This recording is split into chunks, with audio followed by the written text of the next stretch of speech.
Bien, merci Jean-David pour cet exposé qui ne nous a pas déçus et qui couvre d'ailleurs beaucoup des sujets dont nous avons discuté aujourd'hui et dont nous allons parler encore demain. Donc, comme annoncé avant, je vais vous laisser consommer le second plat qui aurait pu et peut-être dû être servi avant.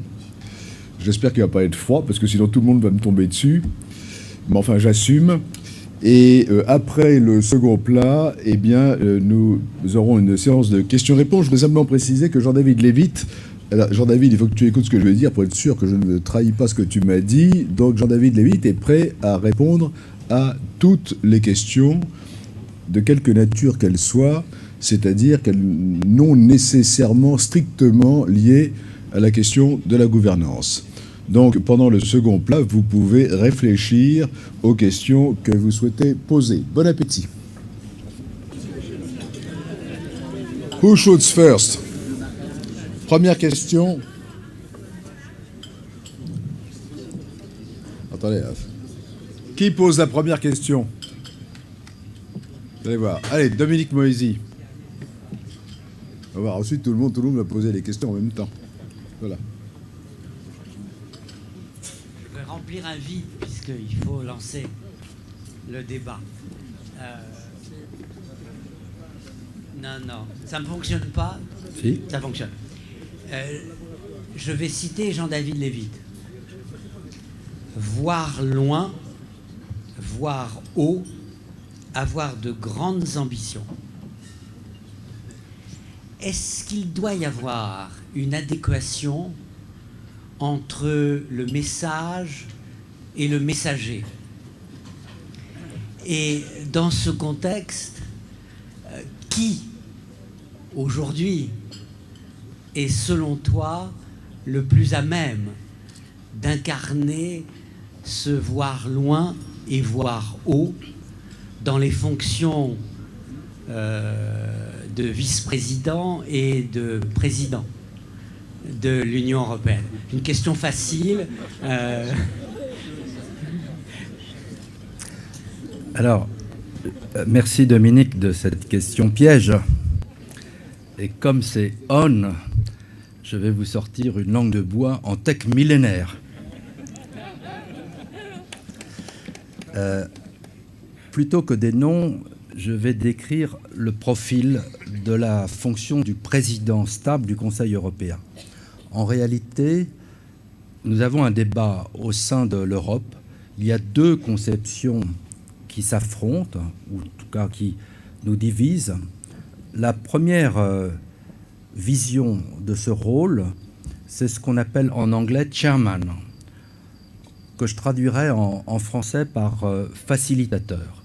Il s'agit de trouver une personnalité qui permettra au Conseil européen de bien travailler, non seulement en préparant l'ordre du jour, mais en veillant à ce que l'harmonie règne, et ce n'est pas toujours facile, en veillant à ce que les décisions soient prises en temps et en heure, en veillant aussi à ce que l'harmonie règne entre les trois pôles de l'Union européenne, le Conseil européen, la Commission, le Parlement.